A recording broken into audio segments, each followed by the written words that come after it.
The tale of the LaLaurie Mansion. In the early 1800s, New Orleans was a city of wealth, opulence, and power.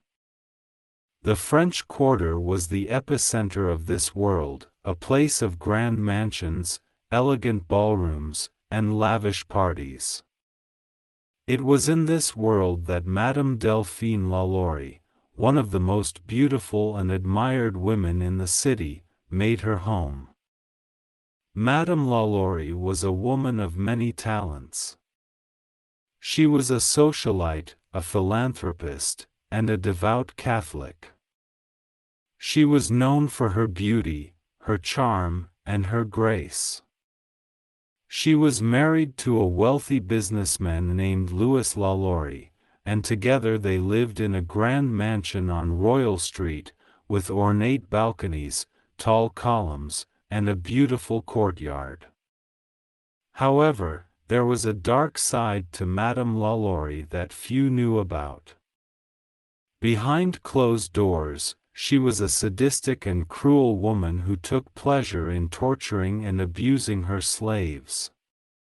She would lock them up in tiny cells, beat them, and even perform gruesome experiments on them.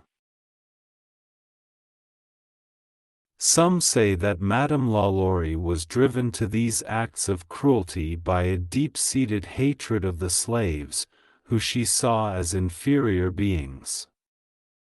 Others say that she was mentally ill, and that her actions were a symptom of her illness.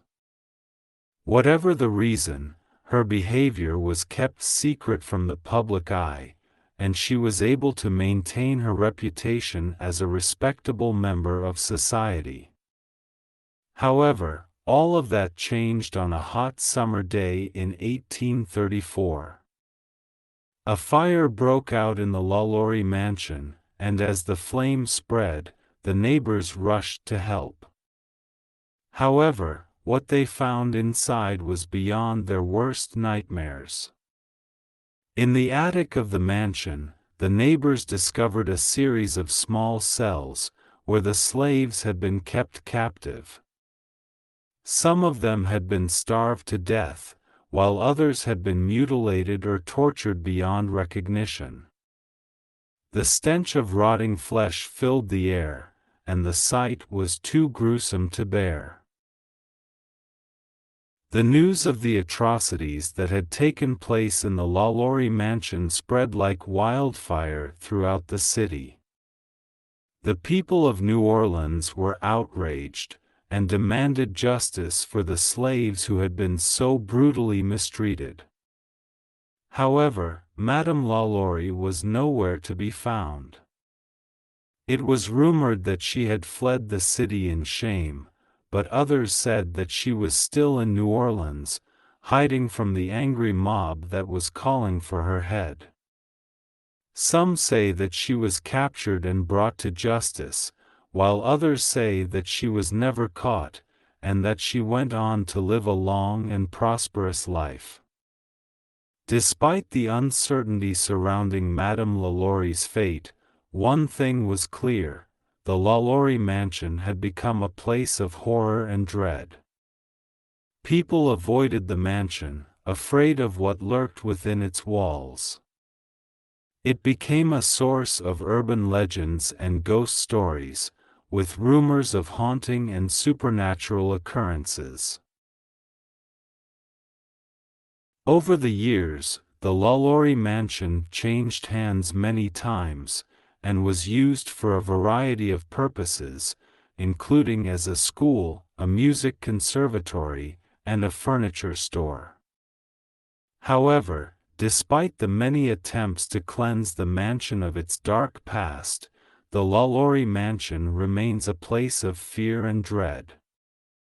Visitors to the French Quarter often steer clear of the mansion, afraid of what lurks within its walls.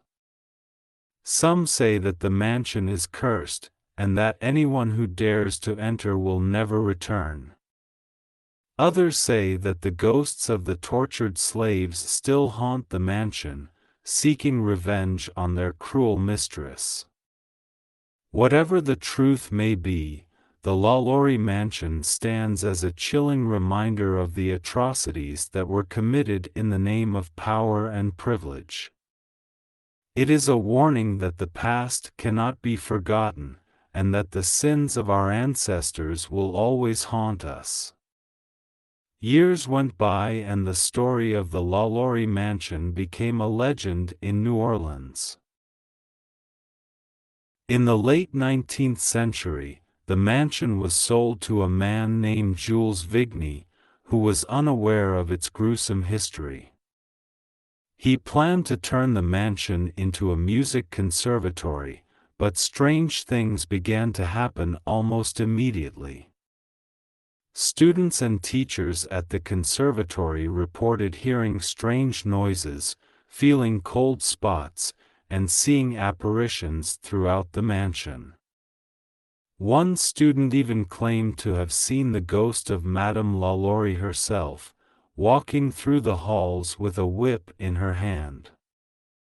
Despite these spooky occurrences, Vigny refused to believe that the mansion was haunted, and he continued to operate the conservatory for several years.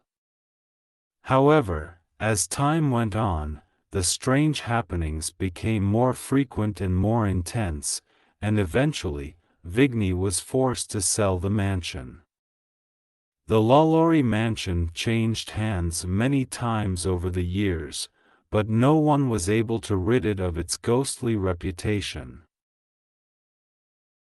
In the early 20th century, it was turned into an apartment building, and many of its residents reported hearing strange noises and seeing apparitions. In 1924, the mansion was purchased by a man named William Randolph Hearst, who planned to dismantle it and move it to California. However, before he could do so, a mob of angry New Orleanians stormed the mansion, demanding that it be left intact as a reminder of the city's dark past. In the years that followed, the mansion was used for a variety of purposes, including as a furniture store, a bar, and a private residence. However, no matter who owned it or how it was used, the LaLaurie Mansion remained a place of fear and dread. Today, the LaLaurie Mansion is a private residence and is closed to the public. However, the legend of Madame LaLaurie and her tortured slaves lives on in the streets of the French Quarter, in the stories and myths that are told and retold with each passing year. For the people of New Orleans, the LaLaurie Mansion is a reminder of the city's dark past, and a warning that the sins of the past can never be forgotten.